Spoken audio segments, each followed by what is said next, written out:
Добро вечер во централното издание на вестите. Ова се настаните на денот.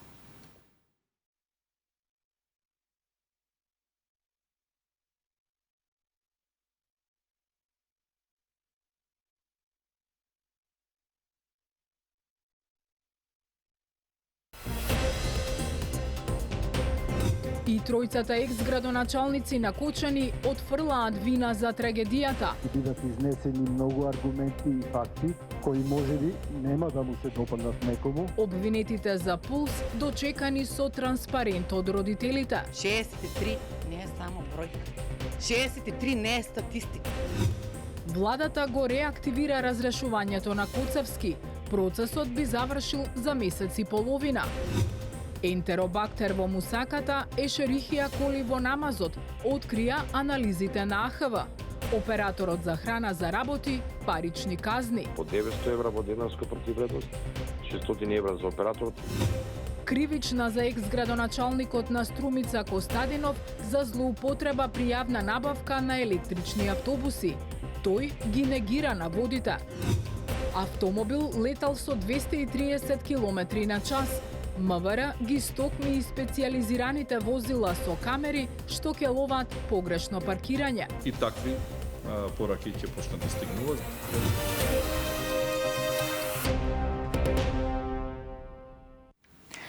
Со воведни зборови на одбраната, денеска во судницата во Идризово продолжи судењето за пожарот во дискотеката Пулс во Кочани. Своите аргументи денес дека немаат одговорност во трагедијата ги изнесоа и тројцата поранешни градоначалници на Кочани. Родителите на загинатите пред судница дојдоа со транспарент со фотографии на своите деца. Денешното ручиште го следеше Дејан Трајковски. Обвинетите во случајот Пулс денеска пред судницата беа пречекани од родителите со транспарент со фотографии на нивните деца. Внатре пак продолжија воведните зборови. Поранешни градоначалници на Кочани, градежни инспектори и лица од обезбедувањето на дискотеката сите негира одговорност. Екс-градоначалникот Радко Димитровски во своја одбрана кажа дека во 2012 година, кога се отварала дискотеката, со допис до надлежните министерства барал да не се издава лиценца за работа. Повратен одговор тврдеше никогаш не добил. Лјупчо Папазов пак во чиј мандат се случи катастрофалниот пожар вели дека сите мерки во негова надлежност биле преземени и дека ќе се слушне вистината која некој не сакал да ја слушне. Кога го погледнав дописот, се обратив до Министерството за економија. Тогаш, како и многу други случаи, сигурно се кажало дека се мешам таму каде не ми е местото. На овој допис од 19.10.2012 година до сега немам добиено одговор. Веднаш наредниот ден, Општината Кочани изготвува и праќа нов допис со наслов "Ве молам, барање за неиздавање лиценца". Во оваа судница, како што ветува и самиот почеток, ќе бидат изнесени многу аргументи и факти кои можеби нема да му се допаднат некому, но ќе бидат првиот чекор или првиот патоказ дека сте на вистинскиот пат кон утврдување на вистината. Од одговорност пред судот се изема и обвинетите градежни инспектори. Нивниот аргумент е дека откако се во инспекторатот во Пулс немало пренамена на објектот, ниту имало интервенции во статиката или градежни реконструкции, па оттаму тие не биле надлежни да вршат инспекции кои според нив, доколку би ги направиле, тоа би било кривично дело. Денес сум обвинет за нешто што не сум го сторил. И уште поважно, за нешто што никогаш не е било во моја надлежност. Градежниот инспектор не контролира интериерно, односно внатрешно уредување. Не контролира дејност. Не контролира пиротехника, ниту безбедносни мерки од пожар. Градежното вештачење ќе даде одговор за тоа дали овластениот градежен инспектор со наредба за отстранување на неправилности може ли всушност да го спречи кабинетот Пулс да продолжи со вршење на својата устителска дејност, односно кабаре. Како е можно никој да не чувствува вина? Револтирано прашаа родителите на загинатите пред почетокот на рочиштето, изнесувајќи транспарент со фотографиите од нивните деца. Се надеваат дека случајот ќе заврши со вистинска правда. Го донесовме транспарентот со нашите 63 убиени деца, бидејќи да ги потсетиме убииците на нашите деца, што направија, бидејќи на претходното рочиште тие се изјаснија дека не се виновни. Никој не покажа барем човечност, а сите ние знаеме кој е виновен и се надевам дека ќе добиеме правдата за нашите убиени деца. Пред крајот на рочиштето во ведни зборови дадоа и адвокатите на обезбедувањето кои велат дека нивните клиенти не треба да бидат дел од обвинението, бидејќи пиротехниката на трагичната вечер била донесена од страна на бендот пред тие да пристигнат во дискотеката. Надлежност велат немале ниту да контролираат колку посетители имало во Пулс, а посочи и дека цела вечер спасувале животи. До нова година ќе стартува постапката за разрешување на јавниот обвинител Коцевски, која беше прекината по трагедијата во Кочани. Премиерот Мицкоски на брифинг со новинарите рече дека процесот би завршил најдоцна до февруари. Реконструкцијата на владата би се случила најрано напролет. Ивана Стојановска. До крајот на годината ќе започне процесот за разрешување на државниот јавен обвинител Љупчо Коцевски, најави премиерот Мицкоски на брифинг со новинарите. Според него целата процедура би траела околу 2 месеци. Најави дека до крајот на годината и во текот на идната ќе бидат усвоени скоро сите реформски закони од планот за раст кој ги бара Унијата, дел до крајот на декември, а дел во текот на идната година, меѓу кои и оние од областа на правосудството. Мицкоски вели дека реформите кои се бараат во судството се однесуваат на платите на судиите и обвинителите и дека секој оној кој го тврди спротивното не ја зборува вистината. Најави проширување на буџетот за правосудството, но порача дека тој ќе се однесува за нови административни вработувања во овој сектор и ќе изнесува над 0,4% од бруто домашниот производ, а не 1,3 колку што бара Брисел. Средствата ќе бидат обезбедени преку ребаланс на буџетот. Најавената владина реконструкција пак како што посочи Мицкоски ќе следува напролет и се очекува да заврши до средината на летото, но не откри кои ресори ќе претрапат промени.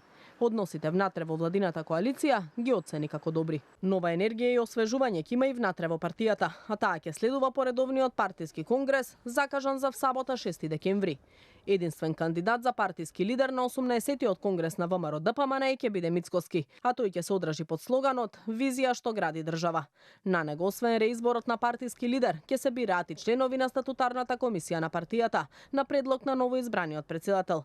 Промена во статутот на партијата нема да има, што значи дека ова ќе биде последен мандат на Мицкоски како лидер на партијата. Сепак тој не ја исклучи можноста ВМРО ДПМН во иднина да нема партиски потпредседатели, со цел да нема фаворизирање при следниот избор на лидер на партијата. Какви промени ќе има во раководството на партијата по конгресот Мицкоски не откри. Очекува дека ова ќе биде најмасовниот партиски конгрес досега и најави дека на него ќе присуствуваат околу 1800 гости, меѓу кои представници од сестринските партии на ВМРО ДПМН.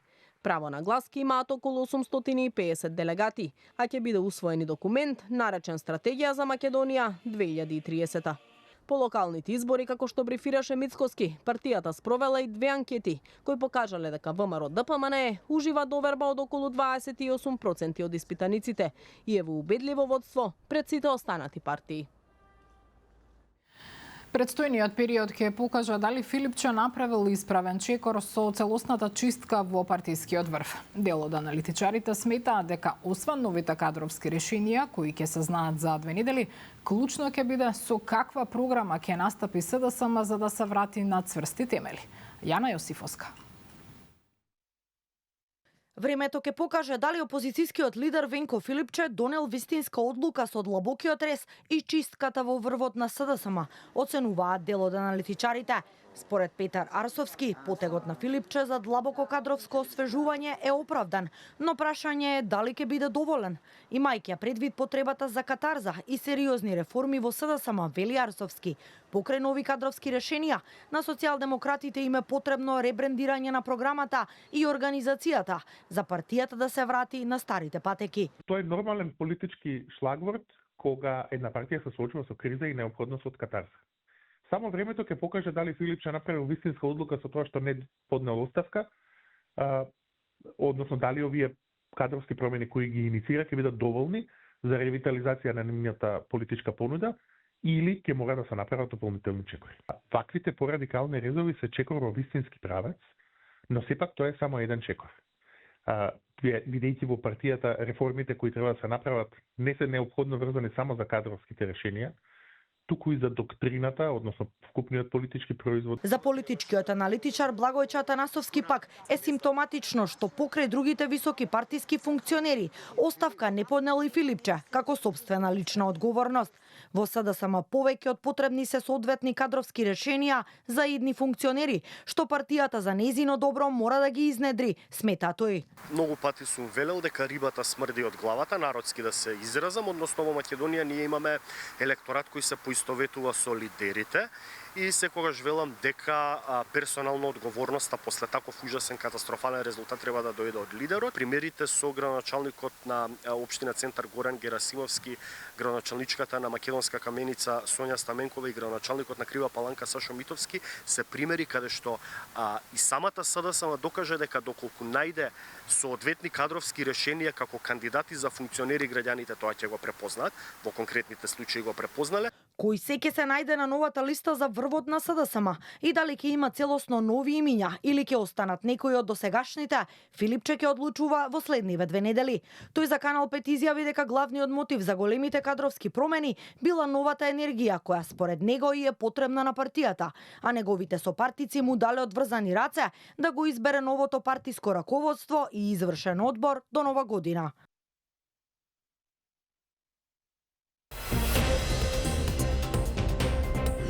Автомобил летал со 230 км на час. МВР ги стокми и специализираните возила со камери што ќе ловат погрешно паркирање. И такви пораки ќе почнат да стигнуваат.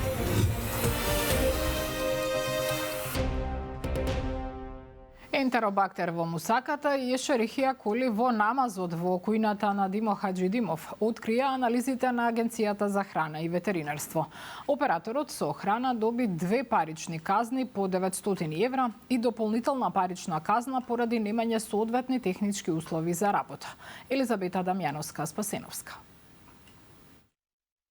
На учениците од Димо Хаџидимов им била послужена мусака со бактерија Ентеробактер, потврди Агенцијата за храна и ветеринарство. Дополнително, кај еден намаз била најдена и бактерија Ешерихија коли. Ова го покажале резултатите од лабораториските тестирања на земените мостри, храна и брисеви, од работни површини, прибор, машини и од вработените лица во кујната во Димо Хаџидимов.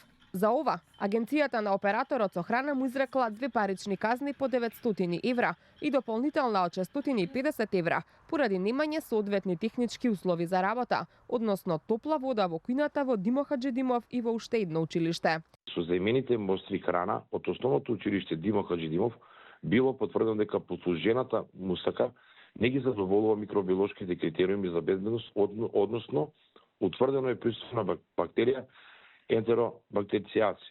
Од заимените мостри храна и брисеви, од зборанки на превентивните вонредни контроли по 9 основни училишта, кај една мостра од храна намаз, утврдено е присуство на бактерија Ешерихија коли, за што е наредено намазот да се истврли од употреба.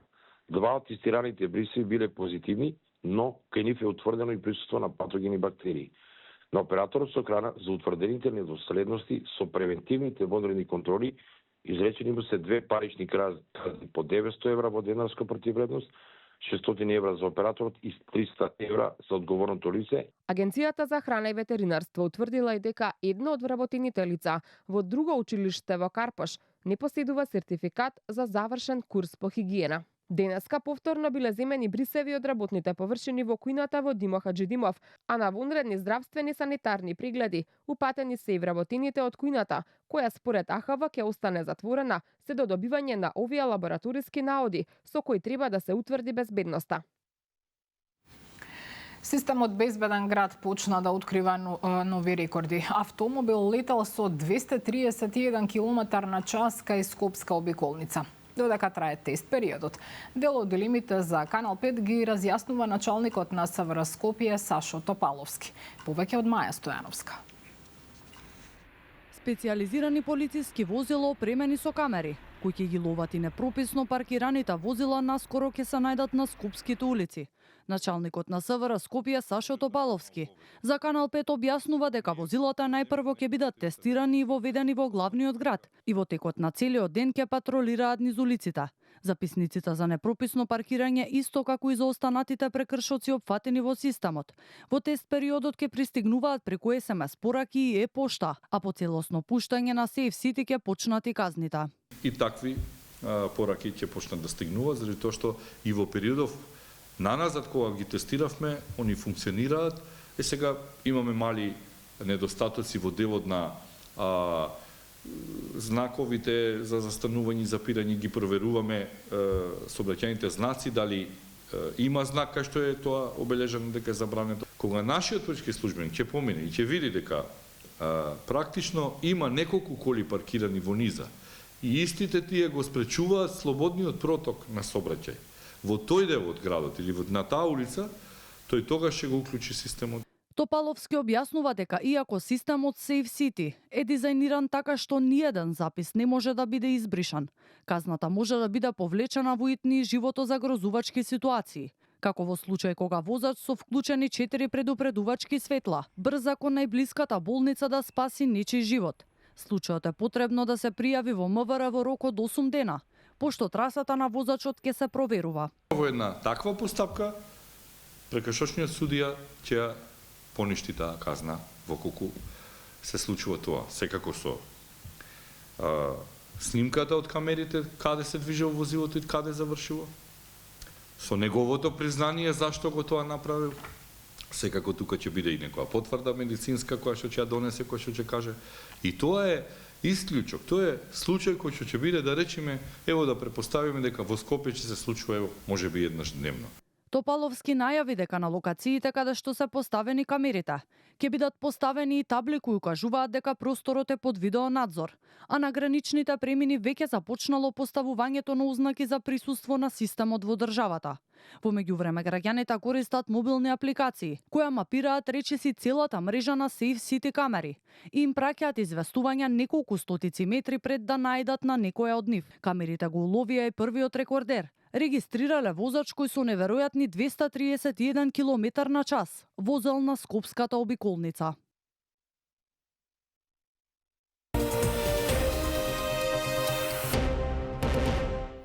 Министри и дипломати од 10 земји се дел од годишниот состанок на Министерскиот совет на ОПСЕ, кој денеска и утре се одржува во Виена. Централна тема на состаноците, на кои присуствува и шефот на македонската дипломатија Муцунски, е војната во Украина. Јован Ѓорговски известува од Виена.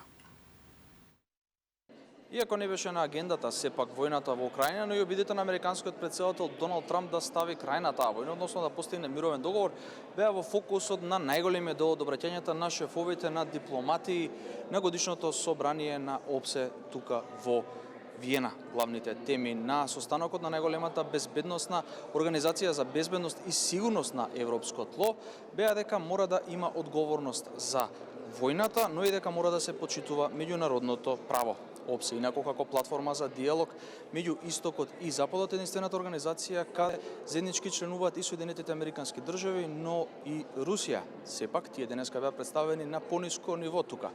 Односно, ниту Сергеј Лавров, шефот на руската дипломатија, ниту пак американскиот државен секретар Марко Рубио не беа присутни на денешниот состанок. Затоа во која насока ќе се одвива говорите на најголемиот дел од присутните министри тука во Виена, наговести и шефицата на финската дипломатија Валтонен, чија земја и председава со ОПСЕ. Таа се осврна на предизвиците од раководењето на организацијата, но и побара да се почитува меѓународното право. To respond to today's urgent challenges and to prepare this organization for the future. These commitments have guided everything we have done this year. Respect for the Helsinki principles has been our foundation. The principles define the OSCE's purpose and legitimacy. Supporting Ukraine and ensuring accountability for Russia's violations of international law have been at the heart of our chairpersonship. Дека војната во Украина е клучна тема која го обременува денешниот состанок на ОПСЕ тука во Виена, потврди и шефот на дипломатијата Тимчо Муцунски, која представува Македонија на овој состанок. Тој истакна дека нашата земја останува зад сите напори за постигнување на мир на војната во Украина. We need a modern, context-driven and resilient OSCE a cornerstone of collaborative security geared to actively support peace and play a significant role in Ukraine's recovery. In this sense, we fully support the peace initiatives and diplomatic talks occurring on both sides of the Atlantic, especially the processes spearheaded by the United States and President Trump. Despite different setbacks, our nation remains committed to EU accession. We have shown a clear resolve to turn this enduring aspiration into a reality, one that will transform our region into a bridge, not a border, to Europe. На маргините на состанокот на ОПСЕ, тука во Виена, Муцунски инаку имаше и средба со неговиот унгарски колега Петер Сјарто, со кого, како што соопшти од македонското МНР, двајцата се осврнале на билатералната соработка меѓу земните односи, а Унгарија ја потврдила силната подршка за евроинтегративните процеси на Македонија. Време е Европската Унија да биде честна кон регионот во однос на евроинтеграциите. Пораки од самитот ЕУ Западен Балкан, што во организација на пријатели на Европа се одржува во Брисел, а каде учествува и македонскиот министер за транспорт Александар Николовски. Афродита Рамос со деталите. Вице-премиерот Александар Николовски и спикерката на Српското собрание Ана Брнабиќ од Брисел ја искритикуваа Европската Унија. Процесот на проширување, наместо базиран на заслуги, е политички мотивиран. Николовски порача дека е тенка границата помеѓу одложени ветувања и лаги. Време е за честност од Унијата, изјави тој на денешниот самит ЕУ Западен Балкан во организација на пријатели на Европа. This way we are stuck in a situation where we are saying next summit, June, December, maybe mid-March in the end. And just the time is passing and passing. What I'm afraid of is what might happen to the region in the future. I've been hearing a lot these stories about windows of opportunities, momentums, and so on.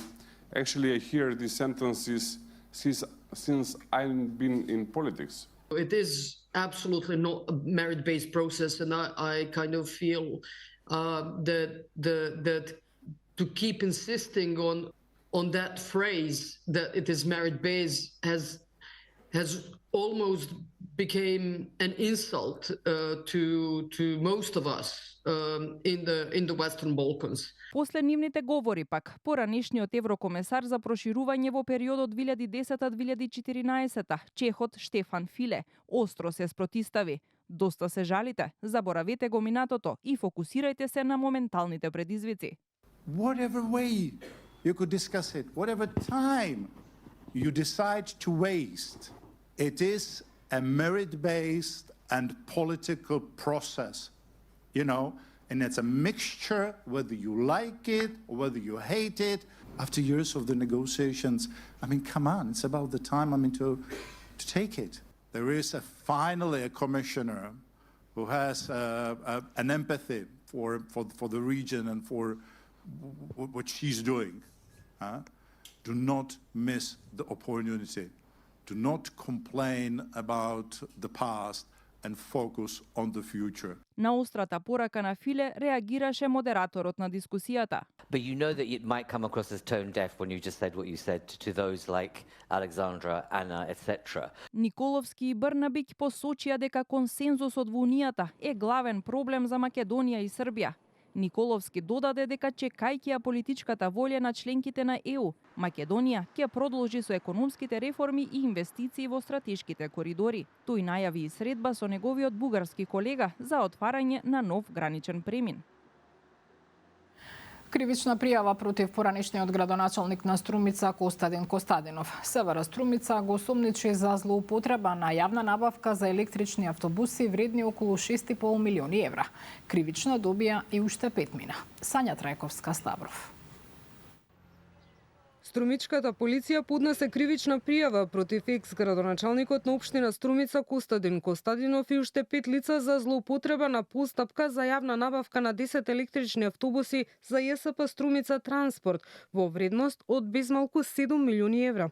Од СВР Струмица велат дека пријавата против поранешниот градоначалник е за злоупотреба на постапката за јавен повик, доделување на договор за јавна набавка или јавно-приватно партнерство. Сомнежи има и за одговорни лица, помеѓу меѓу кои директорот на претпријатието и членови на Комисијата за јавни набавки, а и лице задолжено за одговори на технички прашања, кое според полицијата не ги поседувало потребните стручни квалификации. Пријавениот КК во својство на поранешен градоначелник на општина Струмица ги повредил правилата на постапката за јавна набавка на електрични автобуси за потребите на ЈСП Струмица Транспорт од Струмица, со ангажирање на пријавениот ГП како одговорно лице задолжено за одговори на технички прашања. Во тендерската документација биле наведени спецификации кои недвосмислено и речиси идентично одговарале токму на спецификациите на набавените електрични автобуси. Додека обвинителството се уште формално ја процесуира пријавата, Костадинов негира дека сторил кривични дела. Преку јавен статус на социјалните мрежи ги утврли како неосновани наводите и порача дека станува збор за проект од стратешко значење за Струмица, од кој во пракса жителите денес имаат бенефит. Процедурално проектот е инициран од општината, изгласан на Советот со јасни насоки за формирање јавно сообраќајно претпријатие, спроведување на јавна набавка за автобуси и имплементација на проектот. Верувам дека сите овие чекори се спроведени според важечките закони. Стојам на располагање на сите надлежни органи и институции со цел да им биде елаборирано и појаснето на каков начин е спроведен овој проект, кој денес безпрекорно функционира во пракса. Понатамушната постапка по поднесената пријава вклучува обвинителството да ја разгледа документацијата и да собере дополнителни податоци за тоа како била спроведена јавната набавка, пошто треба да донесе јавно обвинителска одлука. На Меѓународниот ден за борба против корупцијата, новиот прв антикорупционер официјално ја презеде функцијата. На првиот работен ден Адем Чучул најавува транспарентност и поправање на последната оценка на Европската комисија. Михајло Видимлиски. Транспарентност и поправање на негативната оценка од Европската комисија за работењето на антикорупцијска најави новиот претседател на оваа институција Адем Чучул. Откако доби највисока оценка по спроведените интервјуи, вчера беше избран од страна на пратениците. Со свечената изјава пред собранискиот спикер од денеска е начело на Државната комисија за спречување на корупција. Очекува поддршка од колегите, но и поголема заедничка активност во проверката на имотната состојба на избраните и именуваните лица. Ќе се залагам за транспарентна работа на институцијата, но и ќе барам како тим ќе бараме одговорност и транспарентност со сите институции. Оценките на Европската комисија се такви какви што се. Ќе се залагам како претседател да ги поправиме тие оценки. Се надевам ќе имам поддршка од целата комисија да ја зголемиме нашата проактивност во делот на проверката на имотната состојба на избраните именуваните лица. Државната комисија за спречување корупција денеска го одбележува Меѓународниот ден за борба против корупцијата. Собранискиот спикер Гаши порача дека преку своји механизми законодавниот дом активно е вклучен во борбата против корупцијата. Од невладиниот сектор велат дека очекуваат од Адем Чучул забрзано да работи на враќањето на довербата во комисијата, но и дека Македонија заслужува подобра борба против корупцијата. По трагедијата во Кочани не беше направено доволно за да се адресираат системските ризици од корупција кои што демнеат и предизвикуваат такви штети и мислам дека заслужува земјата многу поодлучна борба и инвестиција во борбата против корупција и на страната на инспекцијските служби и на страната на превентивните органи како ДКСК да речеме. Чучул доаѓа на чело на антикорупцијска по оставката на Татјана Димитровска, која сега е обвинета во случајот адитив. Расте бројот на хоспитализирани деца во болницата Козле. 50 деца се со потешки пневмонии добиени од вирусни заболувања. Една од причините за пораст на вирозите е и загадениот воздух, објаснуваат докторите од болницата. Миријана Мирчевска-Јовановиќ. Детската клиника Козле се полни со пациенти. Со загадувањето на воздухот се зголемува и бројот на вирусните инфекции. Во клиниката Козле хоспитализирани 50 деца, а дневно и до 150 деца бараат лекарска помош заради висока температура и кашлица. Хоспитализираните деца не се со долно респираторни инфекти, оние потешките кои што побаруваат хоспитален третман, а амбулантските пациенти се деца кои што се со фебрилност, интензивна кашлица, ринореја, на екзацербациите на алергиските болести, особено оние што се домашна прашина и нормално реакцијата сега на загадувањето на воздухот во зимските месеци кај нас. Во овој период кога се зголемува загадувањето на воздухот кај нас во градот, децата реагираат за тоа што се зачестува кашлицата кај нив, кај оние што се моментално со долно респираторен инфект и кај оние деца кои што се со алергиските заболувања. Да има долготрајно, честа измачителна кашлица. Докторите објаснуваат дека децата треба кога има можност да заминат во природа на планина, а помалите деца да избегнуваат молови и болните деца да остануваат дома. Имаме тука планината водно која што исто така може да служи како добар вендел во текот на викендите каде што децата може да се движат и да дишат чист воздух, да не престојуваат во затворени простории како што се моловите игротеките, да нема мешање во затворени простории меѓу децата кои што се со инфекти и нормално да се внимава на исхраната како што советуваме секогаш, да биде таа со витамини. Скопје во изминатите 2 дена е на врвот на листата на загаден воздух во Европа. Останете со Канал 5 вечерва на само интервју кај Гуца Михајловски, професорот Љубомир Фрчковски. Пријатно.